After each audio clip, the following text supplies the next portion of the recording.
रामराम मंडळी, तर आज आपण चाकवतीच्या भाजीचा रस्सा बनवणार आहे. ही दांडं मी वेगळी काढून घेते आणि त्याची पानं वेगळी काढून घेतली. चांगली 2-3 पाण्याने धुवून वॉश घेतल्यानंतर चिरून घ्या. चिरून घेतल्यानंतर तुम्ही असं पण अख्खे पण तसे शिजायला टाकू शकता, कारण की पण मिक्सरला लावावं लागेल. तर मिक्सरला लावून थोडीशी चव जाते असं म्हणतो ना आपण. तर मी चिरून नंतर मग ती शिजत घालणार आहे आणि हे शेंगदाणे पण त्याच्यातच मी घातले असते. मग आपल्याला ना शेंगदाणे वेगळे करून आपल्याला त्याला असं घोटावं लागेल, म्हणजे बारीक करावे लागेल. नंतर बघा 4 शिट्ट्या झाल्यात, शेंगदाणे पण आपले चांगले शिजलेत, भाजी पण आपली चांगली शिजलेली आहे. मग आता काय करायचं, हे डायरेक्ट तुम्ही मिक्सरला पण भाजी लावू शकता, पण मला मिक्सरला लावलेली भाजी आवडत नाही. तर मी ही रवीने, आमच्यात ह्याला रवी म्हणतात, तुमच्यात काय म्हणतात काय माहीत, त्याने असं घोटून घ्यायचं. नंतर सर आता तडका देऊया.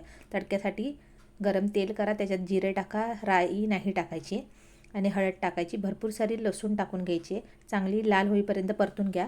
लाल झाल्यानंतर त्याच्यामध्ये जो खाता तो मसाला, थोडंसं मीठ टाकून मसाला टाकून घ्या आणि तो मसाला पण चांगला तेलामध्ये परतून घ्या. परतल्यानंतर चव चांगली लागते, त्यामुळे मसाला पण तेलात 2 मिनटं तरी परता, 2 सेकंद सॉरी. नंतर जी भाजी आपण घोटून ठेवली होती ती टाकायची. त्याच्यात शेंगदाणे शिजवलेले होते ते शेंगदाणे पण त्याच्यामध्ये टाकून घ्यायचे, जेणेकरून हे मध्ये शेंगदाणे असे येतात आणि ही भाजी खाताना एवढी अप्रतिम लागते. खरंच एवढी पौष्टिक भाजी आणि एवढी मस्त रेसिपी आहे ना, तुम्ही नक्की बनवून खा. आत्ता सीझन आहे बघा चाकवतीच्या भाजीचा.